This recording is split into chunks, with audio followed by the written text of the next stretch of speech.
Good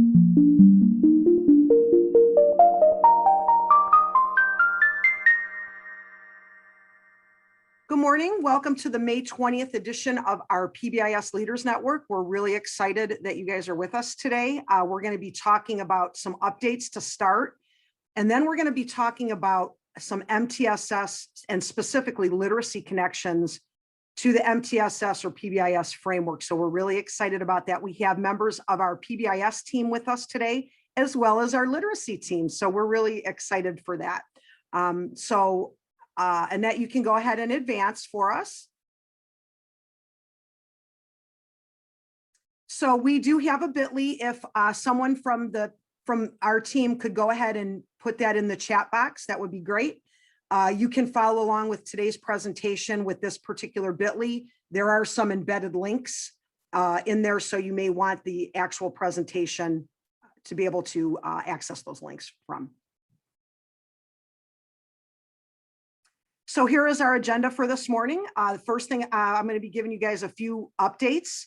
I see that Melanie's with us, so maybe if I'm not saying the right things or giving you guys the correct information, I may defer to her for a minute. Good morning, Melanie. And then we're going to be talking again about connecting behaviors and academics. And then if we have time, we always try to provide a little bit of time at the end then for networking.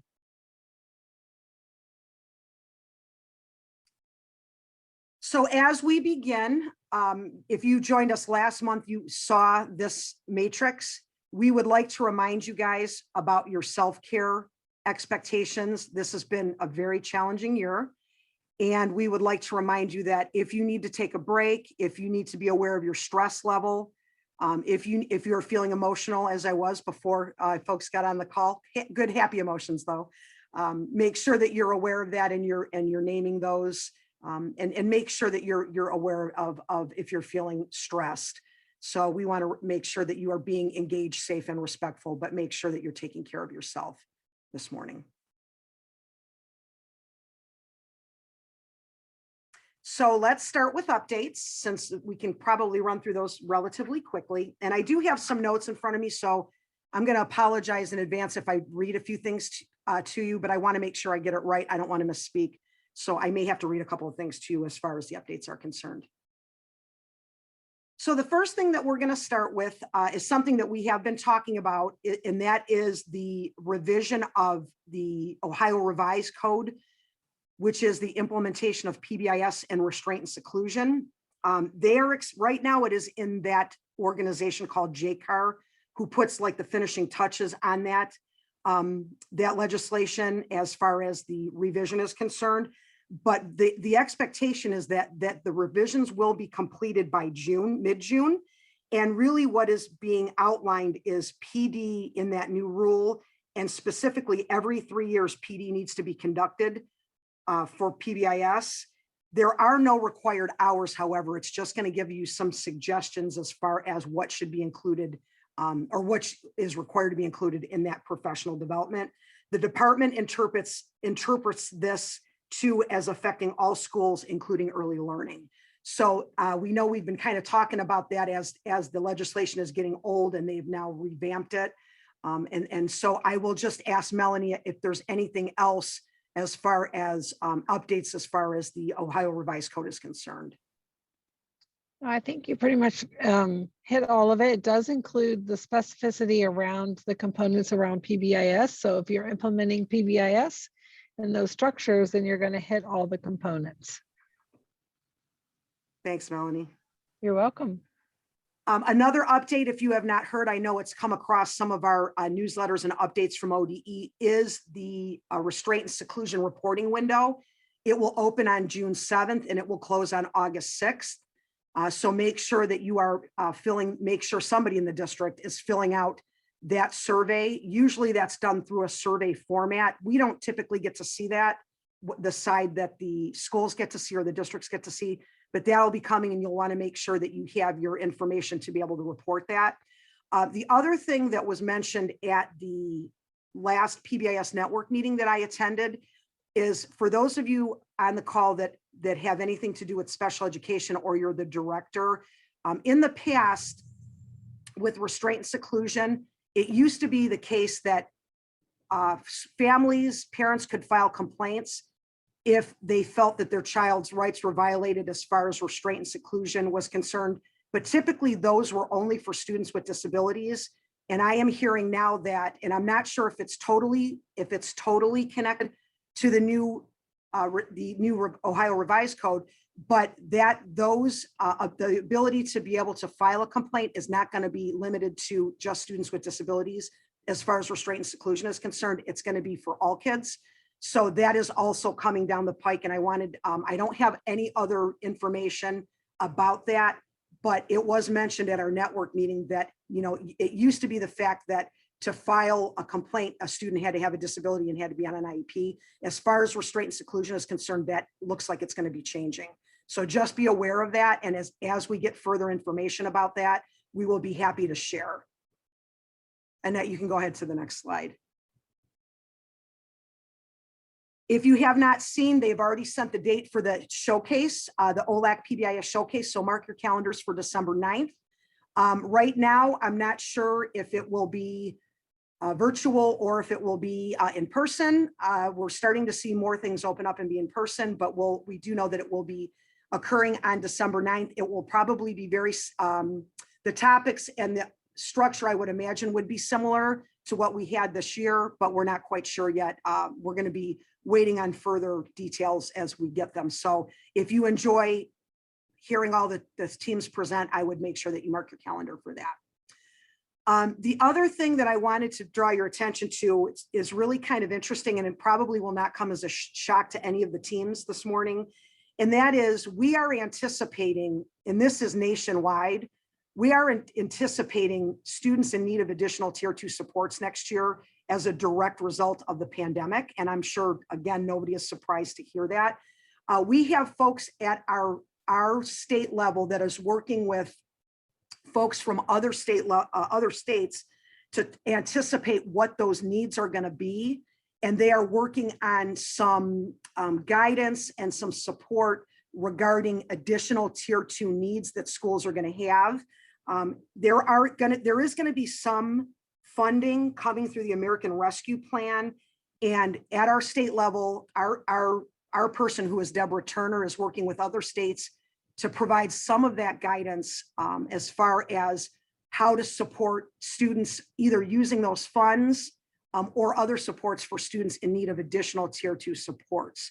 So I thought that was really interesting that we are already taking a proactive look for next year at our state level, and that in that knowing that students are going to be having additional Tier 2 supports and anticipating your Tier 2 percentages are going to grow next year. Again, not surprising, but I'm glad the state is taking a proactive approach to that to hopefully help our schools in the state of Ohio.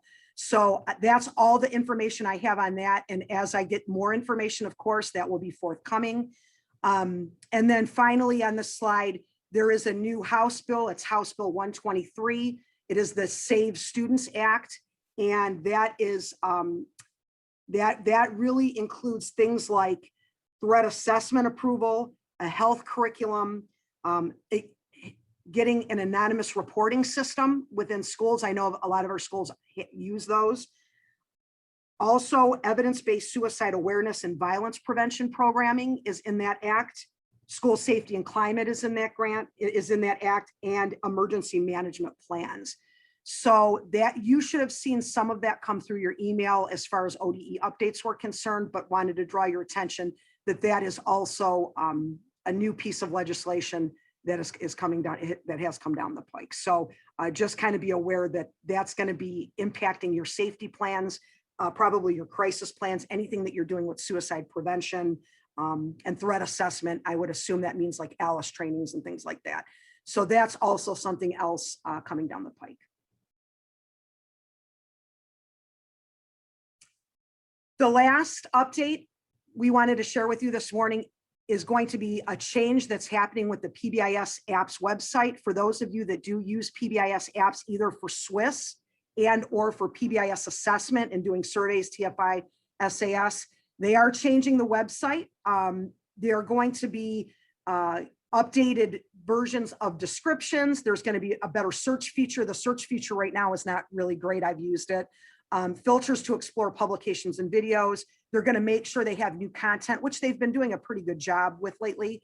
And then a simplified overview of data integration options. I know people a lot of times have issues with the way that they suggest that you integrate your data. So apparently that's going to be coming. I'll be excited to see that. Your login process will remain the same, but the website is going to look different. So just be aware. And Annette, if you go to that next slide, that change I think is coming May 25th. And if you're looking to use the website, there may be some interruptions in service. So just be aware if you're using the PBIS apps website during that changeover, there may be some issues. So I am going to pause. I see that there are some additional things in the chat. I don't have any further updates about the American Rescue Plan. Melanie, I don't know if you have any other information yet. We just know that that's coming. And schools are going to be getting additional funding. So that's all we know right now. I don't have any additional information about that. I believe it is federal. I believe it's federal, but Ohio will be participating in getting the funds. Go ahead. I'm sorry, Melanie, go ahead. No, I just received an email this morning that was linked to the Reset and Restart from Emily Ecker from ODE, and I can link that. I don't know if it talks about that American Rescue Plan, because it literally just came to me about 10 minutes ago, so I can link that. I haven't had time to even read it, but it just said districts can go to this page to look for support for funding, kind of what I talked to you about. So I will just link that page here. So they can Melanie, go to I'll that. make sure you have access to this editing access to the slide presentation. If you just want to put it in there, that would be great. Okay. Anything else? So I'll just pause for a second. Any questions if anybody wanted to unmute? I know we had a question in the chat. I don't see anything else. If anything comes up, just stop us and we'll be happy to address it at that time. Okay, Annette, you can advance for me. That would be great. All right, so we're going to go ahead and jump in then to our content for this morning, which I'm sure that is the reason why you are all here. We're going to be talking about connecting behavior and academics. And I think if we go to the next slide, I think I am going to, not yet. So we're gonna start with just by laying a little bit of the groundwork before we get started this morning. Some of this might be a review for some of you. Some of it might be new information, but we do want to lay a little bit of a groundwork as we get started. So Annette, you can advance for me, please.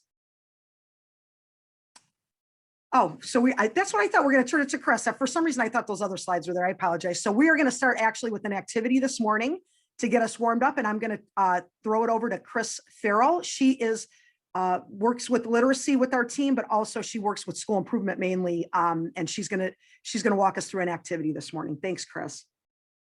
Sure. Good morning, everybody. I don't think I know most of you, so good morning, hello, and Heidi, thank you for that introduction. What I want to help us try to think through today is how behavior and academics really do connect. I know a lot of districts are looking at that model of how we can, look at behavior, but also improve academics. So I wanted to take you through a little activity that's going to try to demonstrate how those two connect. And when I say academics and behavior, it is more full encompassing of all academics, but today we are going to take a literacy lens. So on the next slide, you're going to see a paragraph. And what I'd like you to do is go ahead and just read that to yourself. And then once you have finished reading, determine the main idea.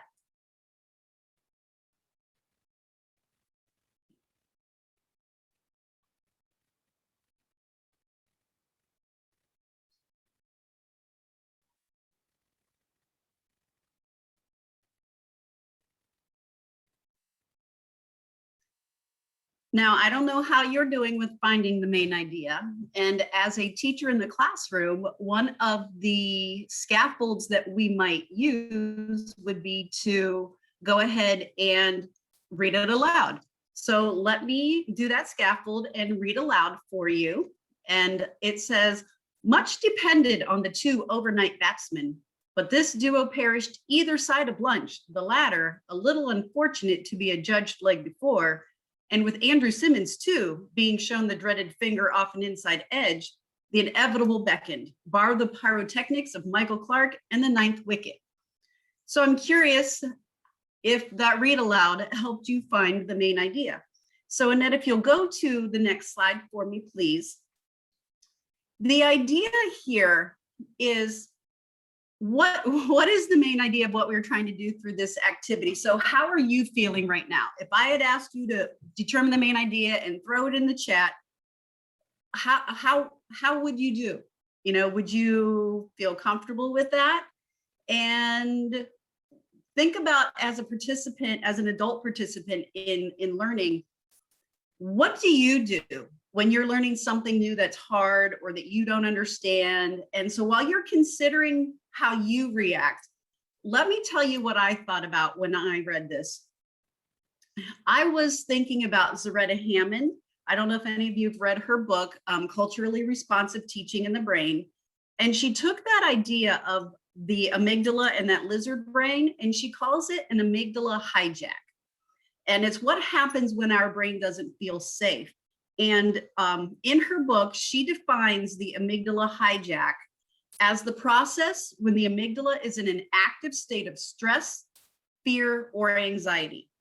And it signals the body to release the stress hormone cortisol. And cortisol blocks rational thinking and temporarily reduces the capacity of the working memory, making learning difficult. So when I think about that, it makes me think about that fight, flight, or freeze when that lizard brain takes over. Again, stress, fear, or anxiety. And Stacy, I think when we were discussing this in the office, you had mentioned one time, you know, a student at this point, they're trying to protect themselves. You know, what can I do so that I'm not seen as stupid? And so when thinking about that, Annette, if you will hit enter once, as a student, you know, sometimes what will happen, go ahead, hit again, sorry. If they're thinking flight, if they're one of the people who, when something happens and that amygdala takes over, they flight, how many times do they raise their hand and say, can I go to the restroom? Or I need to go see the nurse, or can I go to the office? You know, it's anything to get out of the room. And then Annette, the next one would be the fight scenario. And all of a sudden they're becoming behavior concerned by acting out. You know, they're picking up pencils, they're walking to the pencil sharpener, they're talking to the friend next door to the, you know, whatever behavior they're demonstrating. Or, Annette, go ahead and hit one more time. That freeze is, how many times do they just sit there quietly and keep their head down and like, don't call on me, don't call on me, I'm just sitting here quietly, you don't see me, you don't see me. And so now I want you to go back to thinking about you as an adult in a professional learning session that you've attended. What do you do when you don't understand what the presenter is talking about or the task you were asked to complete? Do you get up and walk away? Do you use the restroom at that time? Do you leave the session? Do you get on your phone and you disengage, or you start a back channel conversation? And what I'd like to ask you is, are these options for our students? You know, they don't get the option to just get up and walk away or do something else. So how do we, as the adults, react when students display these various behaviors? So do we consider why we're seeing them? And this is the behavior side of things, but I would be remiss not to kind of also talk about the academic, and in this case, the literacy side of things. Because if students are displaying these behaviors, we then really need to consider, is this an academic issue? And why might this task be difficult for them? And so, Annette, feel free to jump in if you want, but the four things that came to my mind was, when I was thinking about why these behaviors might show up, is one, they are unable to read or sound out the words. So to prevent themselves from looking like they don't know what they're doing, you see one of those behaviors show up. Or two, maybe they can't read it fluently enough to grasp comprehension. You know, they're so worried about sounding out their words that the fluency is not there. Or three, maybe they don't know what main idea means. And so they can't answer because they're not sure what the teacher's asking. Or as was probably the case in our example, when you read that little excerpt I had there, which by the way, was something that had to do with cricket. And I also don't really understand what I read, but I've read it now about 15 times and I can at least read it to make kind of sense of it, but I still don't know what the main idea would be. But that what is probably the case here is that they wouldn't have the background knowledge needed to make sense of what they're reading.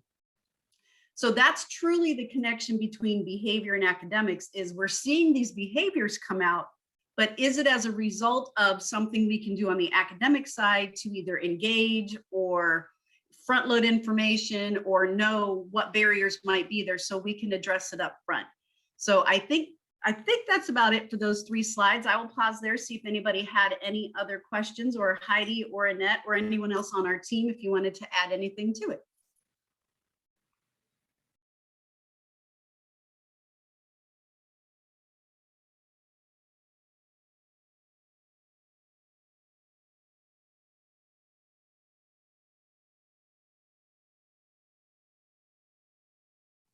I think you were right on target, Chris. And we see all of these behaviors happening when students are struggling, and vice versa. And you know, there's an inverse relationship too on the other side. But I think that's exactly right. And that's why it's so important that we thought we would bring this topic to the network, because academics beget behavior and behavior can beget academics as well. Right. And Chris, that was awesome. Thank you so much. And just to piggyback off of those thoughts, Heidi, is that, you know, how do we want to increase that engagement, but also that accessibility, that students can access grade level content. So what scaffolds do we need to put into place so students feel successful, and that, you know, they're not taken back and want to act out in behaviors because they can't access what their peers are accessing. Awesome. All right. So thank you, Chris. I think that gives us a good warm up to think about what we're going to talk about today. Any of you who have been to any of our PBIS trainings should probably recognize the slide. And I don't know, when Tim Lewis presented it to us all those years ago, he thought we would be talking about his daughter like 10 years later or 8 years later. But really, this is a map of Tim Lewis is our PBIS consultant at the state level. He works for Missouri PBIS.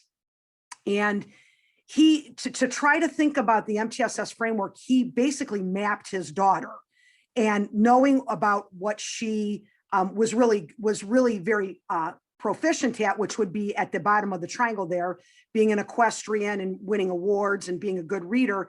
But from 3rd grade on, she always needed a math tutor, and she needed that math tutor actually all the way up through high school. So she needed Tier 3 supports really for her whole educational career. And so the point of this is to think about, when we're looking at that continuum, we're looking at all of those things. We're looking at, today we're talking specifically about that literacy, but we're looking about all those continuums, and what we want, this whole continuum of all of those topics, I should say, what we want to make sure that we're not doing is saying this Tier 2 kid, or this red kid, or things like that. We want to make sure that we are providing that continuum of supports to students, and making sure that we are labeling the behavior or the need, but not labeling the child. So the next slide kind of will go into a little bit of a different look at the integration of these systems, but we want to remind you that, you know, we are really supporting the learner, and we're supporting them through this continuum of supports in all areas. I always joke that my Tier 3 is golf. I go every weekend in the summer, and I'm still not good. So I continually need to practice. And I'm sure you guys could map your own skills on that triangle. It's really important, though, that we think about those continuum of supports and not labeling the student. So on the next slide, you'll see a Venn diagram that comes from this book, which I highly recommend if you can see it. And that is Kent McIntosh, our friend, and Steve Goodman, these are our PBIS MTSS friends. McIntosh, Goodman is from Michigan, if you're familiar with any of the Michigan, and Kent McIntosh has been doing PBIS work for a really long time. But looking at the center of that Venn diagram, there are a lot of commonalities between behavior and literacy, as we talk about it today, or academics. We're always talking about using evidence-based practices. We're using instruction as a prevention before issues occur.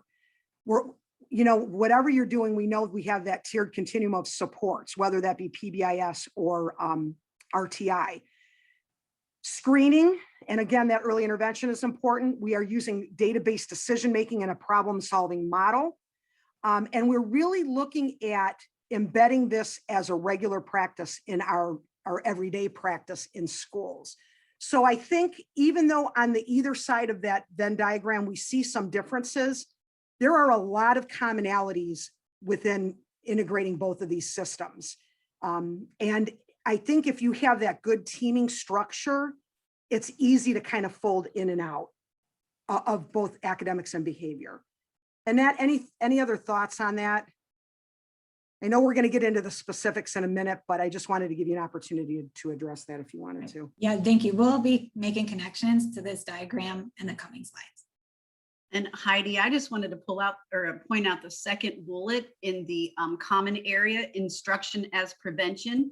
I think as part of that key connection between how they relate, in the examples that I was talking about, without quality instruction and engaging instruction and knowing the needs and areas that you need to work with your students, that prevents some of those behaviors from happening, as well as additional gaps in learning later on. So I think that's very interesting. Thanks for sharing that. Again, great book. I would highly recommend it. It's got a lot of great templates and practical ideas on how you start to integrate the system. So if you don't have it, it's a good resource to purchase. So as we move on, we are going to be really talking about this framework as an implementation framework. And I know if you've been to any of our other PBIS, I know our literacy people might not have seen this before, but anybody who went in 2017 to the PBIS Showcase, or anybody who's been to any of our network meetings, may have seen this particular work from Susan Barrett. Really, it's about implementing these practices. We know we have multiple tiers for our resources. We know that we base our decisions on data, not on procedures that we have in place. We know everything has to be evidence-based. We know we have to check the fidelity of our adult actions. And we know we have to provide support, training, and intensity for our system. I love this slide because it makes MTSS sound so simple. We just have to get our resources. We get kids help early. We do stuff that's going to work. We provide supports that the staff are going to do, and we're going to check fidelity, and then we're going to make sure everything's successful. It makes it sound really simple, but we know in actual implementation, that's really not the case. But we do want you guys to think about what simple ways and what simple strategies can you start to use that really fold in some of these practices. It doesn't have to be total rocket science always. I think there are great things that teams can do that can fold in practices where we don't have to go down a wormhole or a rabbit hole to really to implement the framework. So it's really about the implementation of what we're doing. So as we move on, the next slide is going to kind of give you a little bit more background and research about why it's important to integrate both reading and behavior. And you can read these, but basically what all of these statements say is that if students are struggling with behavior, they're not going to have the academic time on task to be able to complete their academic side. In converse, if students are struggling, as Chris so eloquently ran us through that activity this morning, if students are struggling with being able to read, you obviously are going to see behaviors. Working with middle school students, I had some middle school students that really did struggle with reading, and to save face, behaviors came out because they didn't want to appear as being not knowing how to read in front of their peers. And that is a huge issue with the little guys, but also as you get up into the secondary, it's a huge, huge issue. So basically, these statements are just really reinforcing the fact that if students are struggling to read, you're going to see behaviors. If students are struggling with their behaviors, they're going to spend less time on reading. And so both of them are not going to give us the results that we want. Johns Hopkins several years ago did a research study that looked at reading and behavior. And basically what they found is that if you really focus on behavior, you'll see increases in behavior. You'll see some increases in reading, but you'll see more increases in behavior. And vice versa, if you focus on that reading, you'll see those increases go in reading, but not as much on the behavior. But if you focus on both of them at the same time, you see increases in both areas and higher than you would have originally gotten by just focusing on one. So it's really important that we try to integrate as much as we can. So for the remainder of the time today, we are going to focus on 4 considerations in the similarity of supports. We're going to talk about that continuum of support from administrative leadership down to the classroom level. We're going to talk about how you can action plan. We're going to talk about those evidence-based practices, and we're going to talk about data-based decision-making. So this comes from what used to be called My BLISI, but now it's called Michigan MTSS or My MTSS. And they have 4 considerations for us to think about as we go and try to integrate both our behavioral systems and our academic systems. So let's go ahead and take a look at, I think the next slide should have our first consideration. So I'm going to just briefly talk about behavior, and I'm going to throw it to Annette because her information is probably much newer than what I would tell you. What we have said from a PBIS framework perspective is that when you have that leadership team at the district level, it can help with implementation and training, coaching, and evaluation of your PBIS practices. We also talk about using individual buildings or individual programs as implementation demonstration sites. But the purpose of that leadership team is so that information flows through training of the PBIS framework, through coaching of the PBIS framework, and then evaluating our practices. So that is really that continuum of support that comes from kind of top down, and it should flow bottom up as well. I'm going to throw it to Annette to talk about what does that really look like on the literacy side. Sure. All right. As we're looking at these 2 diagrams, there's so many similarities, like for behavior and academics. And really, it starts with that leadership piece. That top image there under academics is Tim Shanahan's literacy improvement pathway. And it designates these certain checkpoints along the path. I'm not saying that you're not going to have some detours here and there. So you're going to be jumping around a little bit, but we're going to be focusing on the first 2 steps, leadership, and then the second step, time, what to teach, and quality of instruction. So I'm just going to touch on those a little bit. The literacy participants today may have seen this before, but for our PBIS friends, maybe this is something new for you. I'm not saying that all those other stops along the literacy improvement pathway aren't important, but we're just going to hit on those first 2 steps. So when we're looking at, as we look at this journey that starts with the literacy, is with that science of reading and what that leadership looks like in their understanding of the science of reading, and that why it's important to have systems in place to get that moving forward. And that would be the foundation of a strong MTSS framework. So for literacy leaders to create an effective system is by setting goals and expectations for adult actions, because we know that adult actions impact student outcomes. So like, what are the adults doing to improve student outcomes? This needs to be done strategically by strategically placing resources, overseeing planning, a lot of coordinating, evaluating, teaching, and the curriculum. Do we have all the right things in place? And it's really important that leaders are learning alongside the teachers, that this is a group effort, that so administrators know what to look for, and they know what best practices are. What are those evidence-based practices in the science of reading? I have my notes here, so and to keep in mind that here's another thing: if you're making like this shift, change is hard, and you can't do it alone. So with leaders, you need to have a good team behind you to get the work moving forward, and it can't be done in just 1 year or 1 minute or 1 month. It's not an event. So you just need to be patience, and really follow those implementation steps. That it's you have to plan for it and just anticipate you're going to have some barriers along the way, but have a plan like, all right, that we're checking in, what's not working, what changes do we need to make? All right, so then when we look at that second step of time, what to teach, and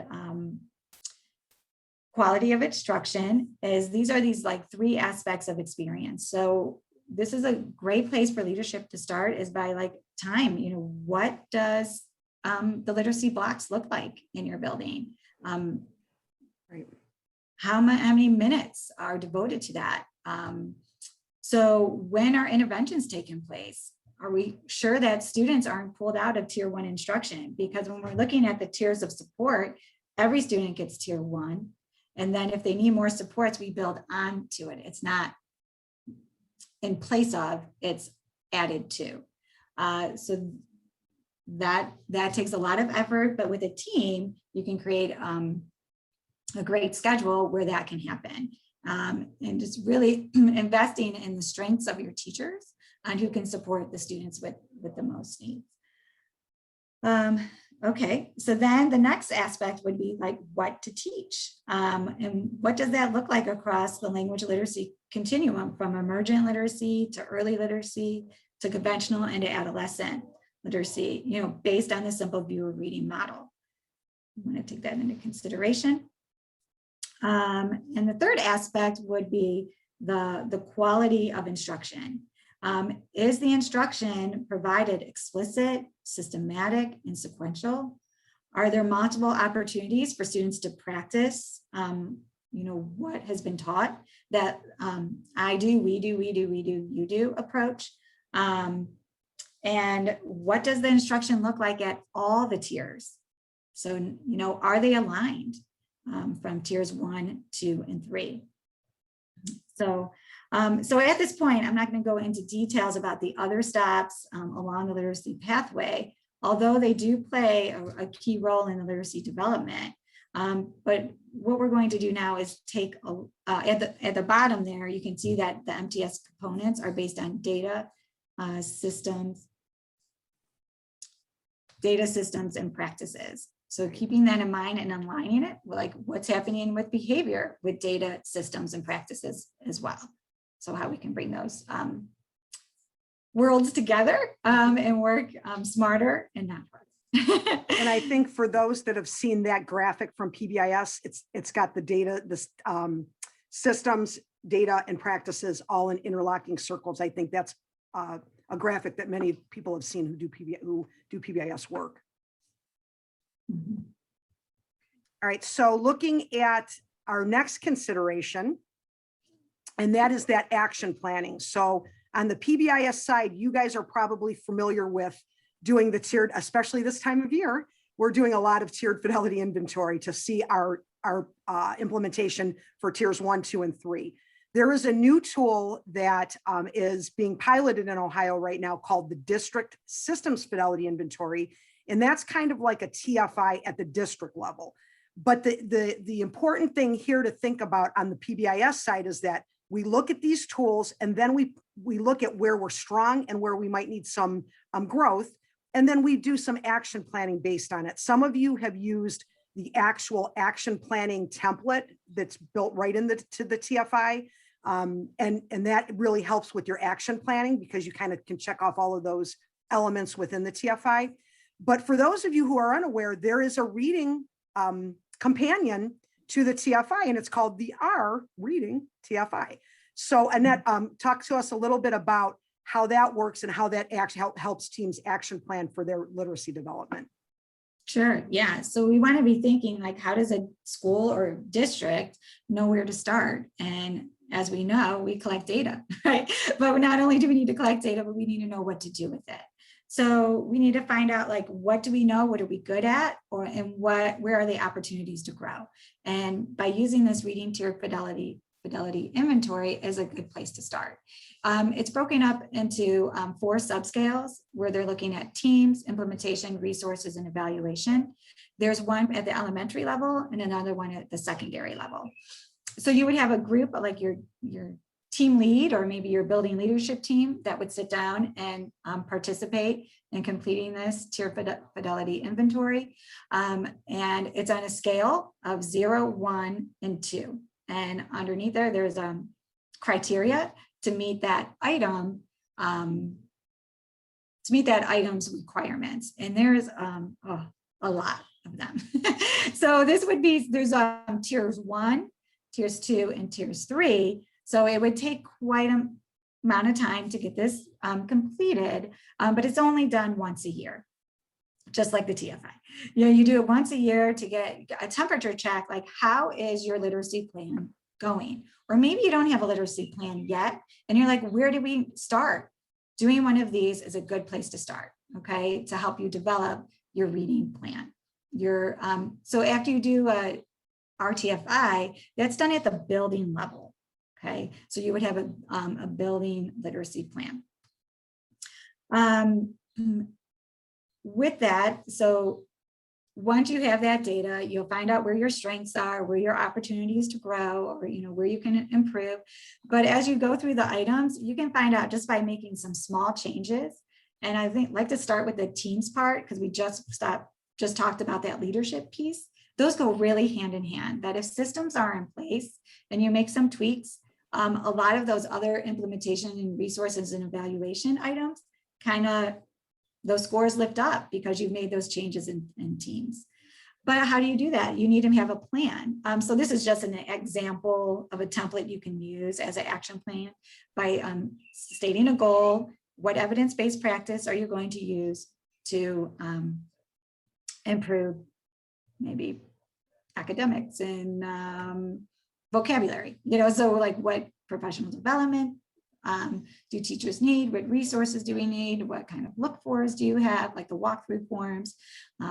Who's accountable for monitoring the adult implementation, as well as like looking at data? So this is just a nice form to get the plan in action. And then you have opportunities to revisit it, to check, hey, how's it going?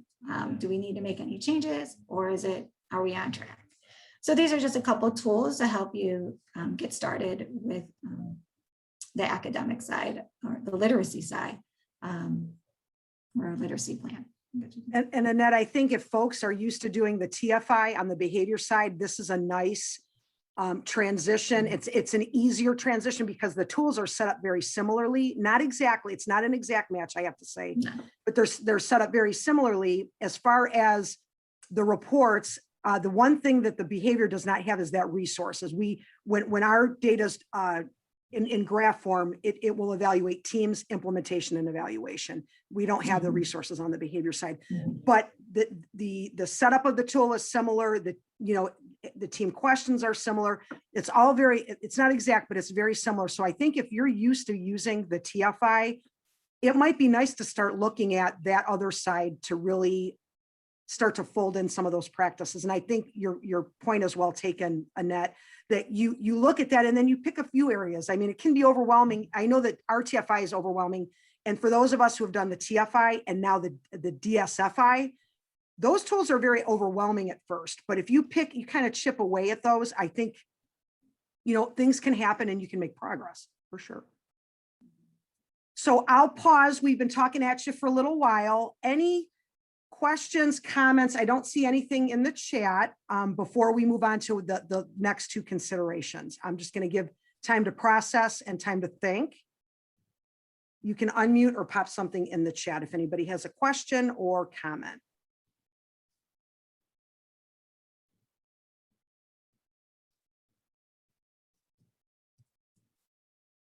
Wait time on Zoom is so bizarre to me because you have to give extra. And I like to talk, so that's very difficult for me. I don't think we have anybody having any questions, so let's move on to consideration 3. And those are those evidence-based practices. Now, most folks who implement PBIS are extremely knowledgeable about that left side of the slide.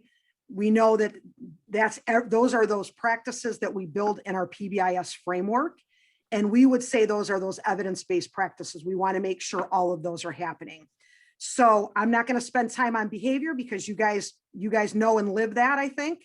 I'm going to throw it again back to Annette to talk about what does that look like on the academic side? What are those evidence-based practices for literacy?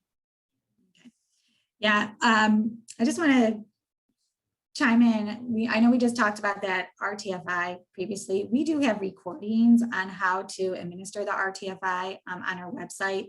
So if you're new to that tool, please view those first. Just don't go out and do it. You want some training behind it, or if you need support, please reach out to myself, Tracy Mail, and we'll be happy to help you with that.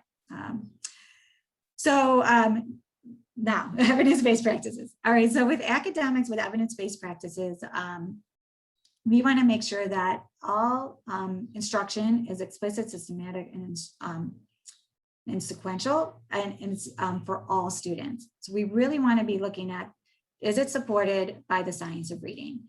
Here's just a little piece of Scarborough's reading rope, which is an expansion of the simple view of reading, where word recognition times language comprehension gives us the product of reading comprehension. And of course, that's our goal for all students, is to be proficient readers, so they can be prosperous in life, because we need to be able to read to do well beyond the school years. But how do we do that? We want to be looking at all these little subgroups under word recognition. That's where we can read words automatically on site, but that takes time. That with explicit, systematic, and sequential instruction. But we also want to embed that language comprehension piece of building that background knowledge, like Chris had shown perfectly at the beginning of our time today, that we can decode those words fine, but we had no idea what those were, the vocabulary meant, because I'm not knowledgeable on cricket either.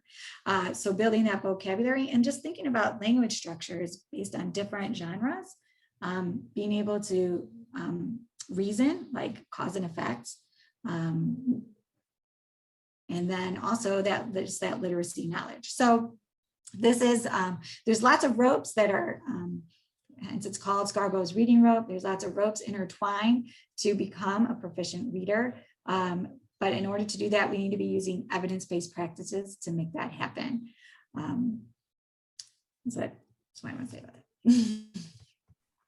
And Annette, I think the point here too is that a lot of schools are now making the transition to using the science of reading to teach reading and literacy instruction. And I think we still have schools that are not quite on board with the science of reading. Mm-hmm. So I think I would make the point too, is that if, the first thing, if you're working on an MTSS structure, the first question to ask is, are we using those evidence-based practices, and are we putting our foundation of our literacy plan and program in the science of reading instruction? Because if we're still doing reading the way they did it 20 years ago or 15 years ago, that's not going to get you the outcomes that you're looking for. So I think that's another really important question to ask. Right. And there is a misconception that science of reading is just about phonics, and that's not true. It's not, where there's that little bit of a battle and misinformation that is just, science of reading is just about teaching phonics. And no, it's all of those, as you can see, that list of those strands, it's all of that combined. Okay. And it's not just for the little guys, it is those considerations up through middle and into high school. So if you're thinking, like K3, that's not, we have to talk about adolescent literacy and how all of these components fit with that as well. So that's another consideration to think about, I think. Right. What does that look like through the continuum? Through the continuum, yeah. You guys have nice graphics that really show that I really like to look at, because it really shows you what you should be teaching at those levels. Mm-hmm. And then for our final consideration, of course, with any of these systems, you want to make sure what you're doing is being effective. And if it's not, you want to make change. So really, we're talking about that decision making. And on the PBIS side of things, we talk about fidelity measures, which would be DSFI, that district inventory, or the TFI. And then looking at our discipline data, which generally means big 5+2 graphs and for student outcomes. So we look at the adult practices and we look at those student outcomes. And we have a lot of schools that are doing really cool things. Some of them use Swiss, Some of them use other database platforms that allow them to really look at the student outcomes. And then we absolutely use those fidelity measures to look at what the adults are doing. So on the literacy side, Annette, what does that look like? Okay, right. So we're really looking at those decision rules. And what we mean by decision rules is what assessment data is driving instruction. So one, you have to have those universal screeners, those benchmarks at the beginning, middle, and end of the year. And then digging deeper into that data. Okay, we're not just looking to see, oh, are my kids red, yellow, whatever. We want to know where they are. And then from there, dig deeper. We have to get kind of like a temperature of where students fall. So if students are falling below benchmark, why? Why are they falling below benchmark, and how are we going to find out? We need to then take the next step of administering those informal diagnostic assessments, but knowing which diagnostic assessments to give is another thing. So you want to make sure that your universal screener has those curriculum-based measures, so you can pinpoint, I need to dig deeper in phonological awareness, I need to dig deeper in word rec, I need to dig deeper into comprehension or vocabulary. So that after that, then we analyze the data even further. What evidence-based practices are going to support that specific deficit that student is showing? So as you can, at the way, it's at the right side of the screen where it says that decision rule, it's kind of like a flow chart. It's either you're on track or off track. So on track would just be continue with tier 1 support, but if you're off track, we need to get those diagnostics, pair the diagnostic results with the instructional strategies, and we have to monitor the progress. One, is the intervention working? But we have to determine, is it working? And we have to also look at adult implementation. Is it done with fidelity? Is it done long enough? So we want to think about giving it time. Where some students with that I do, we do, you do, they need a lot of we do's before it clicks, and to be patient and to make sure that we're using the evidence-based practices with fidelity.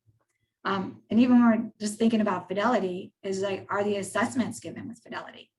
So we want to make sure that teachers are trained on how to use the assessments, how to analyze the data effectively. Right. So, and at the bottom, we see those tiers of instruction. And we just want to keep in mind that we're not labeling students, we're labeling the supports. We don't want to be saying that IEP student or that, student that needs speech services. We want to say the student needs support and phonological awareness. The student needs support and vocabulary or oral language development. So we want to be really specific about what support students need. And as I said before, this is an add-on. Everyone gets tier 1. If they need support, they get tier 2. If they need even more support, they get tier 3. Okay, so scheduling is a big piece of that, and being strategic and using your resources strategically. And I think sometimes, Annette, when we work with districts, they are happy to buy products from vendors that say that they do a lot of these things. And quite frankly, they make it sound really good, but it's not. A lot of those products are not assessing and giving you the data that you need to make the decisions that you need to make. So it's kind of like a personal pet peeve of mine that, when you buy curriculum, the same thing. No curriculum is going to be over encompassing of everything that you need.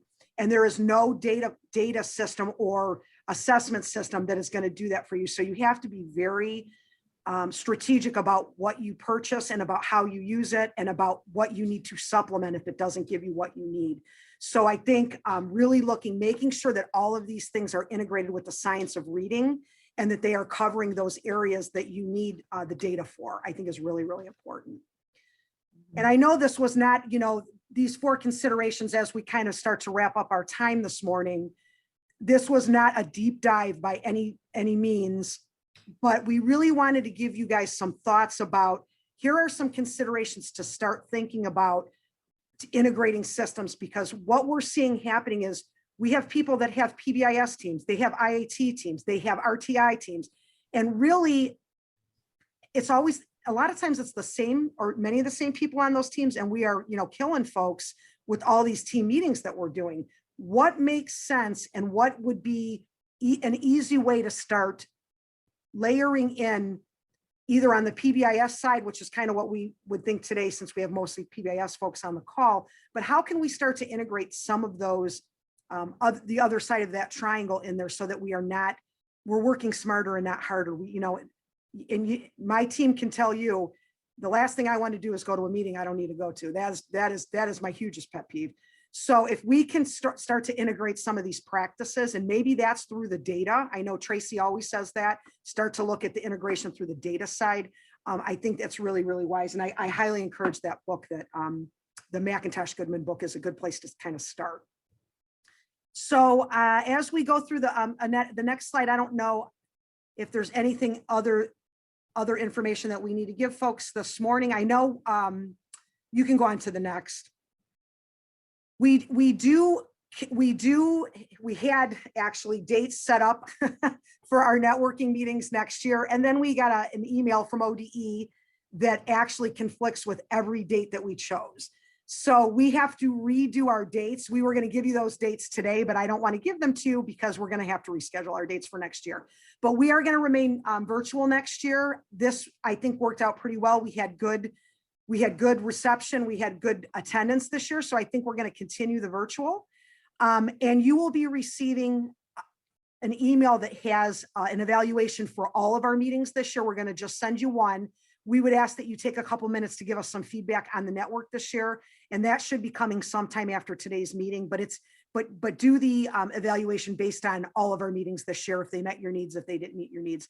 And then I know my personal goal, and I'll talk to the PBIS team about this as well, is to continually, hopefully making connections for you guys to the literacy side, to the academic side, because, we know that MTSS is a need for most of the buildings and districts that we work with. And it's just getting there has been really a challenge. So we're going to hopefully try to make those connections for you. And I will throw it out to my team and the literacy team if there's any final thoughts for the good of the order this morning. And then we'll stay on also after if anybody has questions or wants further information. But anything from my team or anything from the good of the group before we close this morning?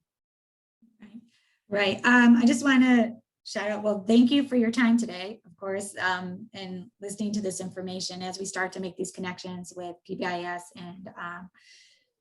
and literacy. So as you have a PBIS network, we also have an instructional leaders network it's virtual as well. And Heidi will be sure to make sure all of you have access to those dates. Sure will. Coming next year. There'll be monthly meetings along with a community of practice that would be meeting about 3 times. So we'll be sharing that with you as well if you want to dig a little bit deeper into that literacy side. So if you get my network emails, I will make sure I push that out through there. If you are not on my email list and would like to be, you can pop your name and email in the chat and I'll make sure to get you on that. And we'll make sure again that we'll give you next year's PBIS meeting dates, Annette and the Instructional Leaders Network meeting dates for next year. And then also please, again, look out for a survey coming as an evaluation of this network. We would like your feedback. And if there's anything you need for next year, we want to make sure we provide it for you.